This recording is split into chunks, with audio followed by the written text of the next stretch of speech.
Coming up in the news tonight, another man is dead on Grand Bahama in a brazen shooting inside a popular business establishment. A Haitian advocate visits a detention center where survivors of Sunday's tragedy at sea are being held. And our Megan Shepard and the Our News team are on the ground in Exuma for the Rollville regatta and homecoming.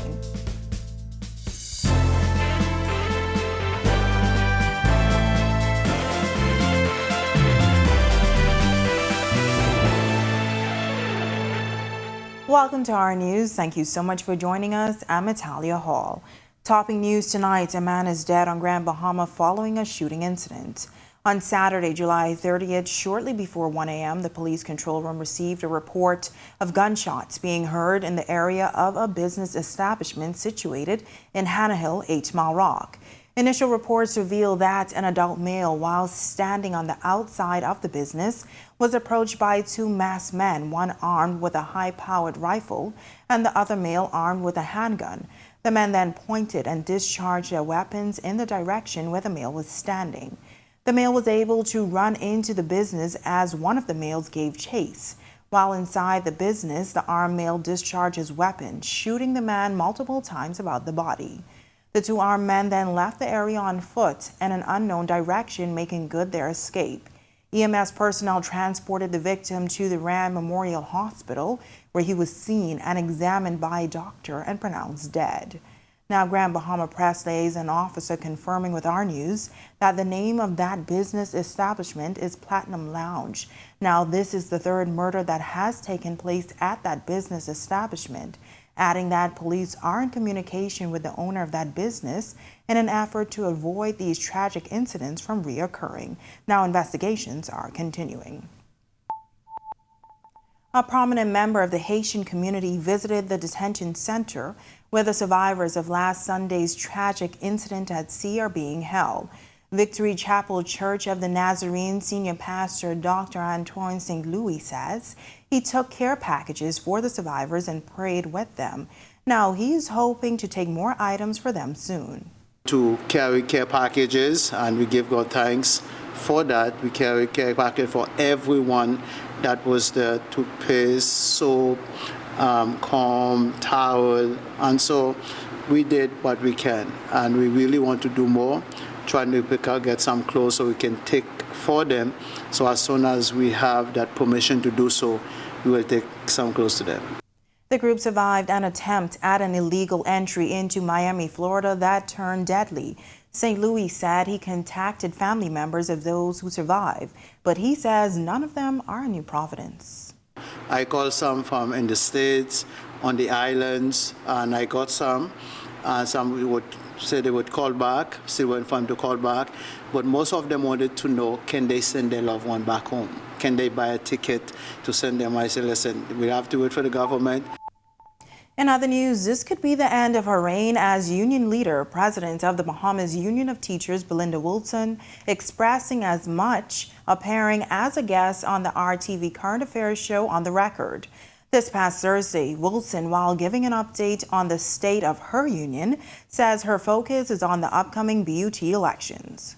Right now, my focus is on the Bahamas Union of Teachers. We have an election coming up in actually several weeks. I'm running again for the presidency. This will be my last run. And some of the members say, oh, we didn't tell you that, but it's my last run. I believe that I've given my youth, I've given my all. And there are some major things that we need to complete now. Our new building, complete our agreement, and get the new leaders ready to take over the Bahamas Union of Teachers. All right. And when asked if her next move could possibly be in the political arena, Wilson had this to say. Well, a lot of people don't know that I actually ran in the 2002 general election in Carmichael as an independent. I got 68 votes, so I took my 68 votes, I picked up my marbles, and I left. The National Emergency Management Agency, the entity responsible for the country's disaster management response, continuing to play a significant role in the protection of lives, especially during the hurricane season. Well, tonight, our Jamila Mizik tells us that NEMA's director says all relevant agencies remain engaged and ready to respond in the event of a major storm.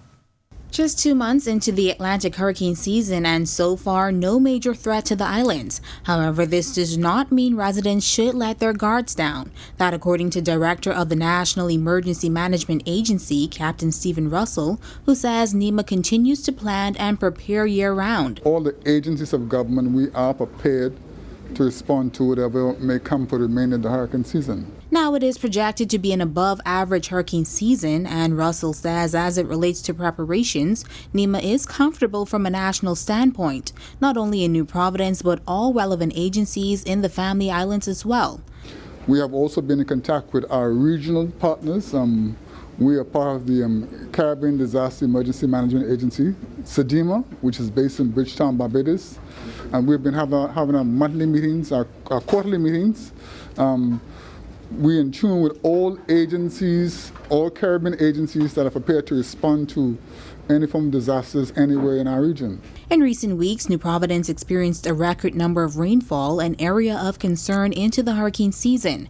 Captain Russell says this calls for partners to ensure that drainage systems are cleared on a timely basis. We saw in western Grand Bahama in particular, after potential tropical cyclone 1, that extensive flooding in the western area. But as soon as the teams were able to go and clear drains, the water was able to recede quickly from those areas. So staying on top of our drains and making sure they're cleared, that can help mitigate from the flooding we have in certain areas. Reporting for our news, I'm Jamila Missick. And when we come back, our Megan Shepard and the Our News team will give us a taste on what's happening down in Exuma at the Rollville Regatta and Homecoming. And while we are traveling around the Family Islands, let's take a trip down to Grand Bahama, where those who worked tirelessly during the pandemic are being rewarded. That's coming up when Our News returns.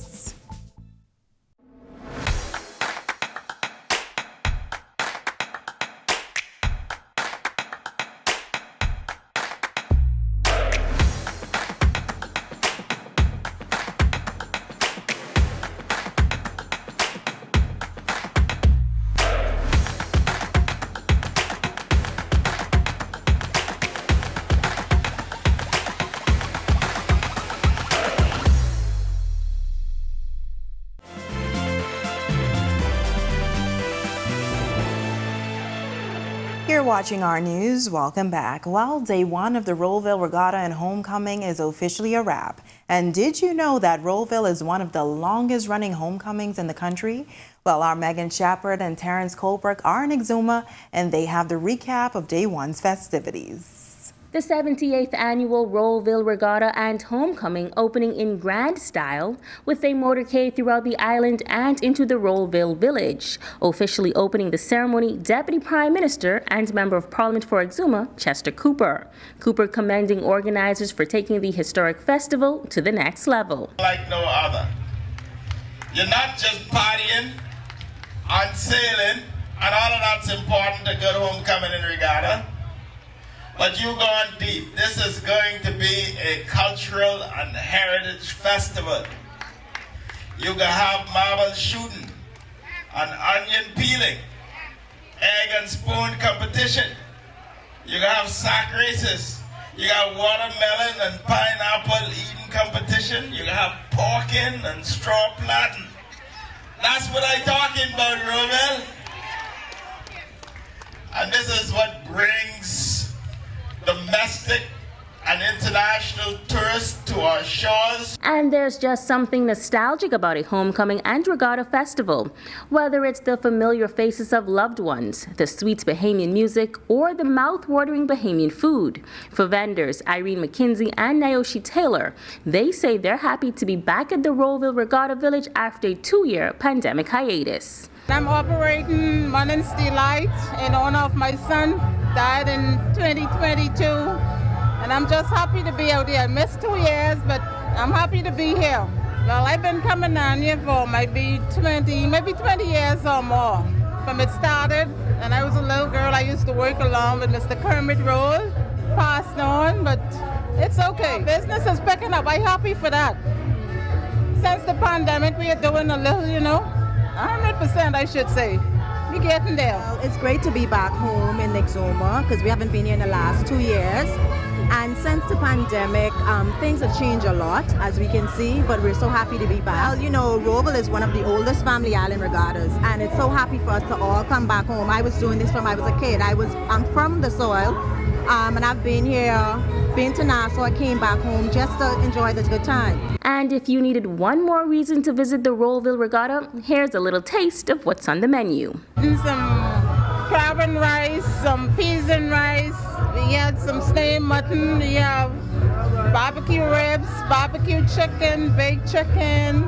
We have the mac and cheese. We have a coleslaw, potato salad, everything, you name it, and we got it. I believe you're here for the entire weekend? Oh, sure, I'll be until maybe Tuesday morning. We're offering homemade food, down-home food, crab and rice, peas and rice, tongue fritters, and also alcohol beverages. Reporting for Our News, I'm Megan Shepard. Great report, Megan. Now turning to news from Grand Bahama. The Bahamas National COVID-19 Consultative Committee, in conjunction with the Grand Bahama Health Services, hosting a Volunteers Appreciation Dinner this week to honor those people who assisted greatly during the COVID-19 pandemic. A number of volunteers from various sectors were honored for their hard work, dedication, and commitment during the COVID-19 pandemic. Past immediate area governor of Rotary Club of Grand Bahama and volunteer Billie Jane Ferguson bringing brief remarks. Minister of Social Services and Urban Development Opie Wilshcombe commending the volunteers for their service. The truth is our country would have been in a perilous state, and more of our people would be in dismay today. And so volunteerism is an ideal. It is something so unique and special that you give just to ensure others will have, that you sacrifice, not for yourself, but for the betterment of all people and communities, and in our case, country. Health Minister Dr. Michael Darville also thanking the group for their commitment. You operate from a gift of love, but the people you meet can actually change your life for the better. So it's not business as usual. This is a very serious job. And as you begin to do it, I want you to do it with an open mind. Be very vigilant, because opportunities will come that will help you. As you give, you will receive. Running away with me. When our news comes back from the break, as the Bahamian economy bounces back, the Grand Isle Resorts is boasting of record bookings. And is Rotary to the rescue? The Rotary Clubs of Grand Bahama is giving the Rand Memorial much needed gifts. We will have the details when our news returns.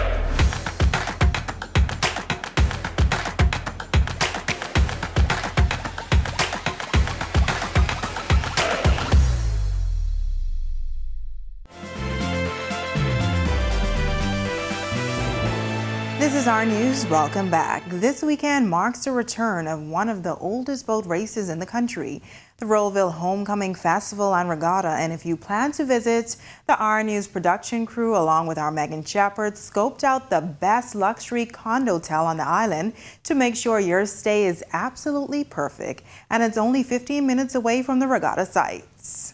Grand Isle Resort sits on picturesque miles of beaches. 78 units make up what General Manager Dean Spicala called a luxury condotel. We get a lot of repeat business here.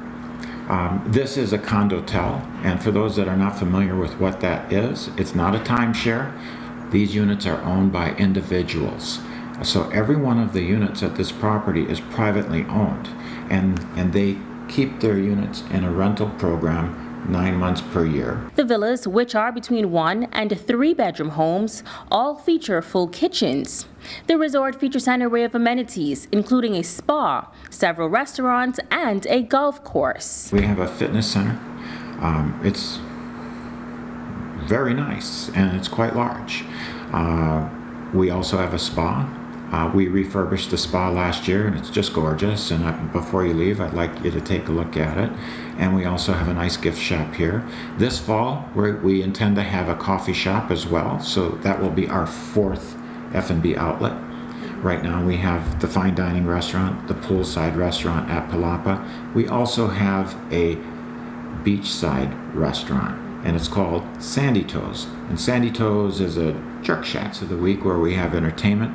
We do bonfires on the beach next to Sandy Toes, so you can get a drink and enjoy the bonfire. We do poolside activities on Thursday night, which is Bahamian night. Now, post-pandemic, the term revenge travel became quite popular as travelers sought to break free from travel bans and lockdowns, while the general manager says that the resort benefited greatly from this need for travel as the resort saw record-breaking bookings for the year. March was our best revenue year in the history of the company, and interestingly, and this has never happened before, July this year is beating March of this year, which previously had been the best revenue month in the history of the company. Now, Spicala admits, while the resort offers a world-class service, unfortunately, the island of Exuma does not have a reputation of being a high-end destination. However, he believes there is potential. Eventually, there will be airplanes coming to Exuma directly from New York, New Jersey, perhaps Boston, when the new airport or when the rebuilding of the airport is completed. That is critical to the continued and future growth of Exuma. And our Deputy Prime Minister is absolutely committed to that. And I'm going to hold him to it. In your opinion, aside from the airport, what do you think would take to make Exuma that world-class destination? Operators that understand what high level of service means and attention to detail. And not just the operators of the properties, but government officials, public service persons, homeowners on the island. Reporting from the island of Exuma, I'm Megan Shepard for Our News. And some good news for Grand Bahama's premier healthcare facility, the Rand Memorial Hospital. The Rotary Clubs of Grand Bahama officially handing over some much-needed items to the hospital. The items include medical equipment and furniture. Those items replace items that were lost due to extensive flooding brought on by Hurricane Dorian. Rotary past Assistant Area Governor Lisbeth Knoll says the organization received several donations and raised over $300,000 and shared what all was donated. All-in-one monitoring system for the intensive care unit with 4 monitors for each room. I just think it's amazing, and that really is a cause for us. And we gave baby cribs and smart cards. I was told that you've been wishing smart cards for a couple of years, and you got that now, and the Dynamaps and anesthesia machines, medical trolleys, dressing trolley, lift, defibrillators, EKG, and wheelchairs and beds, and so much more. Rotary past President Christine Vanderlyn says the hospital is the lifeline of Grand Bahama. We cannot leave without being stabilized by the RAN. No matter what we say about you, we need you.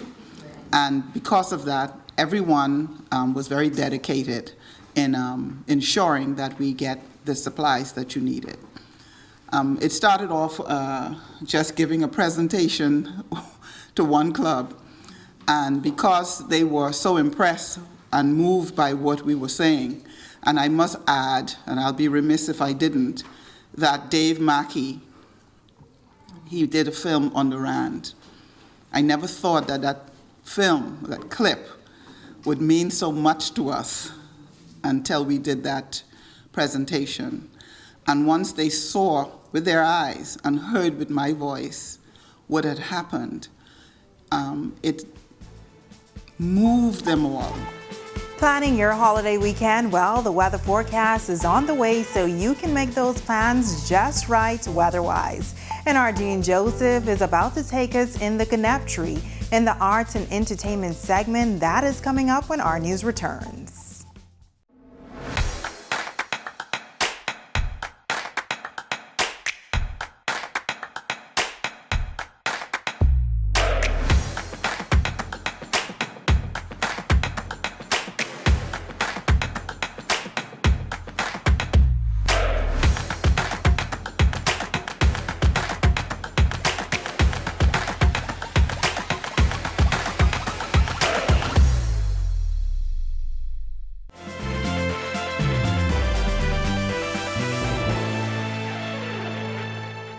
Welcome back to our news. Vacationers are enjoying the sun we saw today, but how long will it last? Let's check what weather will be like over the next few days.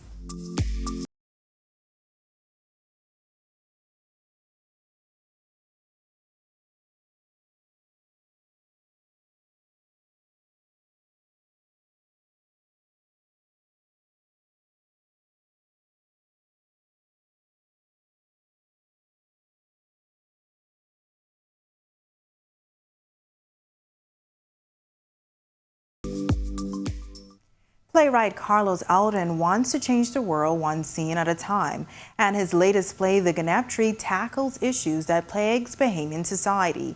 Join our Jean Joseph for more on Carlos' journey and his plans for creatives in the Bahamas.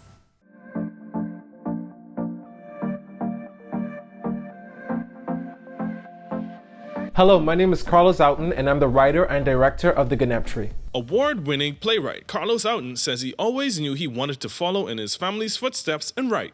He immersed himself in the arts while at Morehouse College, which lays claim to the likes of Spike Lee and Samuel L. Jackson, among others. My aunt was an English teacher, so when I went to Morehouse College, I always knew I wanted to do something entertaining, so I took up theater. I took a playwriting course my junior year, and I was a part of this youth group in the Bahamas at the time called Team Jesus. But I decided one time that, okay, I'm taking playwriting, why don't I just write a play? And that experience was just a great experience for me, and from then I've just been writing plays. Outen says his motivation lies in knowing that he can change the world with his words, and though he originally looked past his roots, he has embraced his culture in his writing. Initially, when I started writing plays, I didn't really see myself as a Bahamian playwright. In fact, I tried to run away from that because of the lack of notice that Bahamian playwrights get a lot of times. But I had a mentor at the time, and he really encouraged me to start writing my own stories, my Bahamian stories. And so I've won a few festivals for my initial plays that were American plays. And like I said, I produced my own play, which was the first play that I did.